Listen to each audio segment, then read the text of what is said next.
आज हमारे जंगल गांव में आंखों का कैंप लगा, निःशुल्क कैंप। तो डॉक्टर साहब आए हैं यहाँ पर। 100 से ऊपर ओपीडी जो है आज हो चुकी है। तो डॉक्टर साहब से इस कैंप के बारे में कुछ बातें जो है महत्वपूर्ण बातें उनसे जानकारी लेते हैं। नमस्कार डॉक्टर साहब जी। सर, आज आपने बेसिक यहाँ पर कैंप लगाया निःशुल्क आंखों का, तो इसके बारे में मरीजों से जुड़ी जो जानकारी है, तो गांव में आमतौर पर आंखों से जुड़ी कौन कौन सी बीमारियां जो ज्यादा पाई जाती हैं आंखों की, किस चीज से सावधानी बरतनी चाहिए, इसके प्रॉब्लम की वजह से आंखों में ज्यादा प्रॉब्लम आती है लोगों को?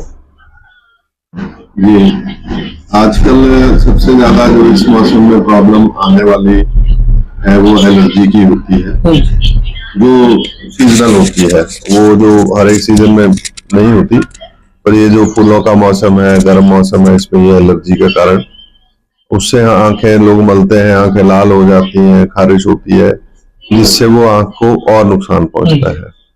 तो सावधानी बरतने का तो मेन ये है कि आंख को धूल मिट्टी से बचाया जाए, धूप से बचाया जाए, और अगर वहां जाना भी पड़े बाहर खुले में तो आंख को साफ पानी से धोते रहें। बीच बीच में एक धूप का चश्मा लगाया जाए ताकि आंख को धूप से और धूल मिट्टी से बचाएं। इसके अलावा जो आमतौर पर होने वाली बीमारियां खासतौर पर बुजुर्गों में है, वो होता है सफेद मोतिया, जिसका इलाज तो हम ऑपरेशन से करते हैं। एक जो काफी ज्यादा आंख को नुकसान करने वाली बीमारी है, जिसको काला मोतिया या ग्लोकोमा कहा जाता है, वो बिना लक्षण के होता है, तो उससे किसी को पता भी नहीं चलता जब तक बिल्कुल अंधापन ना हो जाए।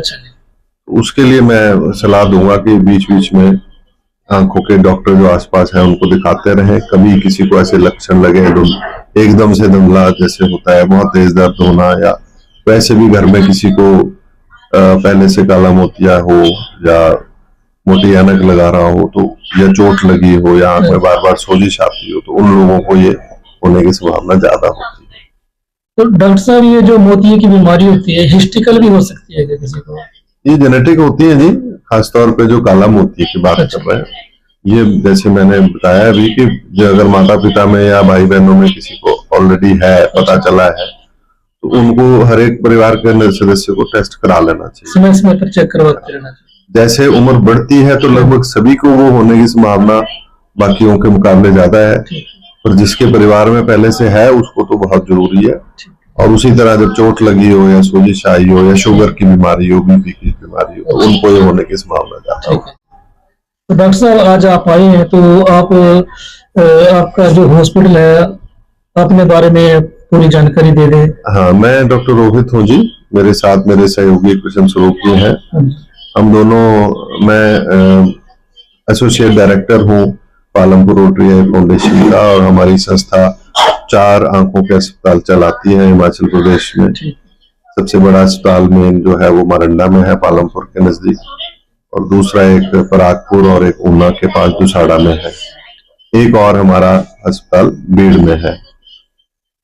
हमारी संस्था का जो ध्येय है वो ये है कि इस पूरे इलाके के लोगों को बहुत ही किफायती दाम में, जो विश्व के स्तर की सबसे जो आधुनिक तकनीक से इलाज हो आंखों का। किसी तरह की भी प्रॉब्लम है, इस समय हमारे पास लगभग 8-10 डॉक्टर हैं, और सब अपने अपनी फील्ड में माहिर हैं। आंख के अंदर भी कई तरह की अलग अलग बीमारियां होती हैं। किसी को पर्दे की, आंख के पर्दे की, रेटिना की प्रॉब्लम है, किसी को काला मोतिया है, किसी को महंगापन है, किसी को बचपन से ही कम दिख रहा है, किसी को काला मतलब कॉर्निया पुतली की संबंधी प्रॉब्लम्स है। तो ये सारी की सारी हमारे अलग अलग माहिर डॉक्टरों द्वारा देखी जाती है, और हमारे पास सबसे आधुनिक मशीनें हैं जिनसे उनका निदान भी होता है, उनका पता भी चलता है। तो हमारी कोशिश है कि सबसे कम किफायती इलाज हो, लेकिन इलाज बहुत बढ़िया हो। जो इलाके के गरीब लोग हैं, जिनसे वो धन नहीं खर्च सकते, उनका हम इलाज मुफ्त में भी करते हैं। यही हमारा पर्पज है। ठीक है डॉक्टर साहब, आप जंगल गांव में आए, यहाँ पर मेडिकल कैंप लगाया, लोगों को जो आपने सुविधा दी है उसके लिए आपका बहुत बहुत धन्यवाद।